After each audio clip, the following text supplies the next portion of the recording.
You know, when we usually talk about the future of work, it's it feels very much like we're all just standing around on a sidewalk watching a demolition crew. Yeah, just waiting for the building to come down. Right, exactly. You see the wrecking ball swinging, and you read these constant, just blaring headlines about algorithms hollowing out entire industries, and it is incredibly easy to just stare at the rubble and panic. It is entirely understandable, too. I mean, anxiety is the default human response when familiar economic structures start coming down. We fixate on what we're losing because the absence of those traditional career paths is immediately visible to us. Yeah, you see the closed doors. Exactly. We can see the factory closing, or we can see the entry-level coding jobs drying up. But what if, while we're all sort of mesmerized by the wrecking ball, what if we are completely missing the architects who are quietly building an absolute skyscraper right behind us? I love that analogy. Thanks. Because that is exactly what we are doing today for you, the listener. We are flipping the script. We are taking a deep dive into the jobs that honestly don't even exist yet. And that pivot is crucial right now. The mission of this deep dive today is to really move us past that initial shock of technological disruption. We're looking at a fascinating framework from a piece titled Beyond Survival, The Evolution of Human Work and Connection. Which is such a good read, by the way. Specifically the segment called What Happens When New Jobs Appear, AI, Contact, and the Future of Work. Right, and it essentially argues that our work, our environments, and honestly, human nature itself are about to undergo a radical evolution. I mean, major historical shifts have always been engines of creation, not just destruction. And what's wild about this specific evolution is the sheer velocity of it. Like, if you look at the shift from the industrial age to the internet age, that was a massive economic rewiring. Oh, completely. But it happened at a pace where society could somewhat adapt, right? We went from a world where, I don't know, a title like social media manager or cloud architect sounded like absolute gibberish. Right, completely made up. To those being pillars of the modern economy. But that took, what, a couple of decades? And the acceleration is the defining factor here. The current technological shift isn't just a repeat of that internet boom. The framework we are exploring explicitly operates on the premise that this transition is moving at 10 times the speed. 10 times. Yeah. We are compressing decades of economic restructuring into literally a matter of years. Okay, let's put a pin in that 10 times speed for a second, because I think the standard analogy people use is a bit flawed. How so?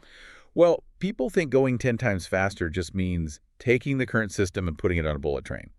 Like, we'll just do spreadsheets, but faster. But when I look at the emerging roles happening right now, things like prompt engineers or AI trainers, it doesn't look like we're just doing the old jobs faster. It looks more like moving from playing the piano to conducting the orchestra.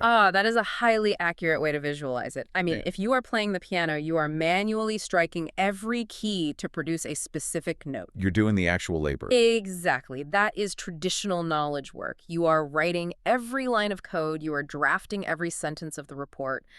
But the shift to AI collaboration is stepping off the piano bench, picking up a baton, and guiding an entire symphony of agents that are actually producing the notes. But wait, let me push back on this orchestra idea. Sure, go ahead. Because if we are talking about artificial intelligence that is learning exponentially, why does it even need a conductor? That's the big question. Right. Yeah. Like, if I'm looking at a job title like AI trainer or prompt engineer, my immediate thought is that these are just temporary Band-Aids. Aren't we just holding the steering wheel until the AI figures out how to prompt itself and set its own parameters? It is a really common assumption that human involvement will eventually round down to zero, but it kind of misunderstands the mechanics of how these advanced models actually function. How do you mean? Well, large language models and neural networks operate in vast multidimensional spaces. They have access to almost infinite variables and data points. What they lack and what they fundamentally cannot generate on their own is contextual alignment. Meaning they don't know what actually matters to us. Precisely.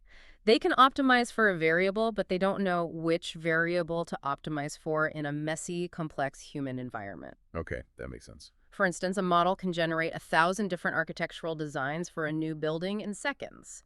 But it takes human intuition to look at those designs and understand which one will actually make the people working inside it feel collaborative rather than isolated. Oh, wow. The human role evolves into setting the parameters of the problem, establishing the creative direction, and curating the output.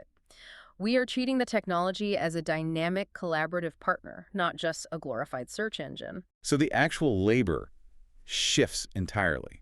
Like, the job isn't the typing, the calculating, or the rendering anymore. Not at all. The job becomes the taste, the contextual nuance, and the direction. The machine provides the processing power for the how, and the human provides the why. And that reliance on the why is exactly what catapults us into the next frontier, because once you establish that human economic value is no longer tied to raw processing power, well, the landscape of what constitutes a job becomes almost unrecognizable to our current standards. And this is where the ideas we're exploring today go from, just interesting to completely mind-bending. They really do. Because we move past just looking at screens and algorithms and we start talking about expanding our reality entirely. The concept of contact is brought up in the source text, and it's used very deliberately. It is, and it's really important to clarify early on that this idea of contact is explicitly framed as non-fear-based. Right, which is a massive departure from pop culture. I Yeah. mean, usually when we hear contact, we imagine, lasers, UFOs, and running for the hills. Independence Day type scenarios. Exactly. But this framework posits it as a productive, expansive interaction. And the job titles proposed for this reality are just incredible. They are wild. We're talking about roles like communication bridges between humans and non-human intelligence, translators of unfamiliar signals, and designers of environments for new types of interaction. I know they sound like pure science fiction, but if we actually break down the mechanics of those roles, they are logical extensions of what we are already beginning to do. Okay, let's break them down. Because if I try to imagine a Tuesday morning in the life of a translator of unfamiliar consciousness, I'm drawing a complete blank. How does that practically function? I mean, we aren't necessarily talking about translating alien languages here, are we? Well, we don't have to look to the stars to find unfamiliar intelligence. We are currently building it right here. Oh, right. AI. Exactly. Think about the black box problem in advanced neural networks. We have AI systems right now making complex decisions, whether that's in medical diagnostics or global logistics, where the human engineers who built the system cannot fully explain how the system arrived at its conclusion. It's just doing its own alien math. Right. The logic happens in a latent space we can't easily perceive. So the translator isn't standing there with an intergalactic dictionary. No. They're a highly specialized interpreter who can, dive into the opaque decision-making processes of a trillion-parameter model and translate that weird logic into something a board of human directors can actually understand and trust. Exactly. Or consider the expansion into deep ocean exploration, which is another area the text touches on that's poised for massive technological unlocking. Oh, I hadn't even thought about the ocean. Yeah. We are going to be inundated with unprecedented amounts of biological and environmental data. So a communication bridge might be someone who uses AI to interpret the complex systemic biological signals of a deep-sea ecosystem, translating that data into actionable environmental policies. Okay, that makes perfect sense. And then you have the designer of environments for new interaction. Right. If we are collaborating with these fast, non-human intelligences, whether it's an AI swarm or some decoded biological network, we can't just do it through a standard keyboard and monitor. It would be like trying to watch an IMAX movie through a keyhole. Exactly. Right. So that environment designer is literally architecting the latent space. They're building the digital, or I guess cognitive room, where a human mind and an artificial mind can actually meet and problem solve together without the human getting completely overwhelmed by the data flow. Which requires a profound level of cognitive flexibility. The baseline skill set for these future roles isn't knowing a specific coding language because, as we discussed, the machines will code themselves. Right. The required skill set is radical empathy, extreme adaptability, and the ability to synthesize the unfamiliar. Radical empathy as a core economic requirement. I mean, that totally flips the standard corporate hierarchy on its head. It changes everything. But this brings up a massive friction point for me. Okay, what is it? If the economy requires us to exercise radical empathy and translate complex consciousness, we cannot do that if we are operating in a state of chronic stress. Right. Like, you can't be a delicate communication bridge if you are just frantically trying to clock your hours and pay the electric bill. That is the crux of the entire transition. You are touching on what the source describes as the great internal shift. The evolution of work inherently demands the evolution of the human being doing the work. Hold on, let me stop you right there. I really have to push back on this on behalf of anyone listening right now who is staring down grocery inflation or a looming mortgage payment.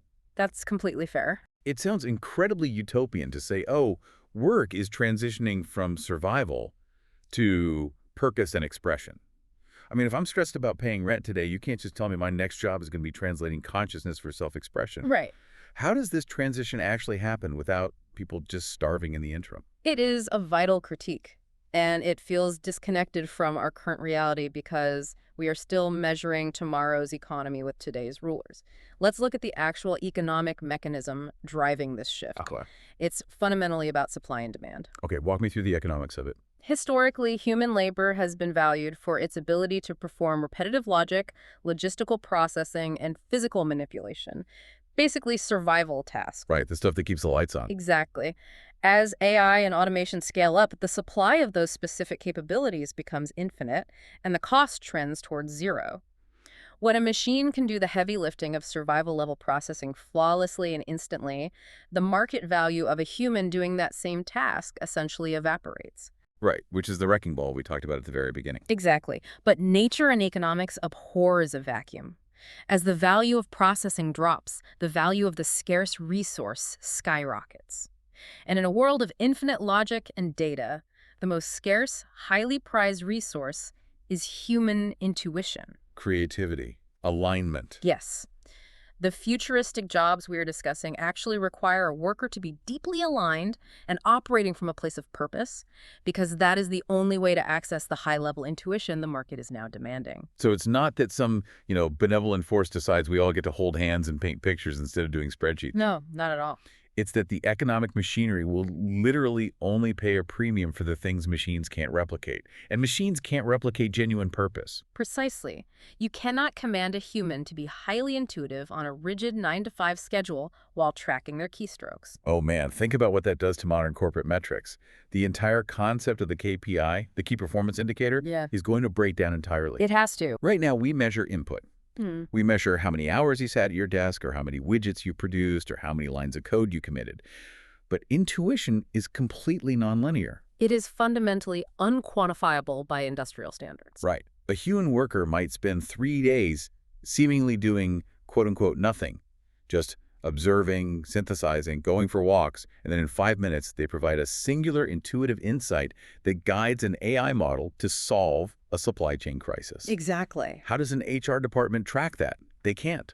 The whole system has to shift from a transactional existence trading hours for dollars to a deeply purpose-driven model where you are valued for your unique perspective. This is the shift from doing things just because they pay to doing things because they matter. It is a necessary adaptation.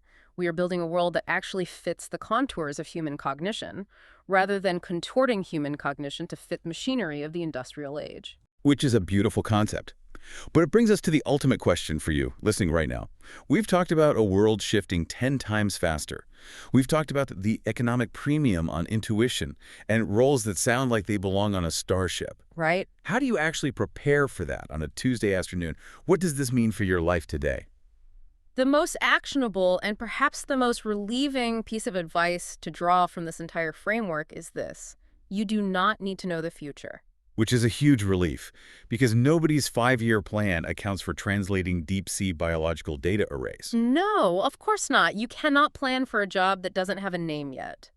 The people who will adapt successfully to this massive macroeconomic shift are not the ones with rigid, highly specific career maps. Then who are they? The adapters are the ones who prioritize staying open. They are the ones who follow what genuinely feels real to them. Following what feels real.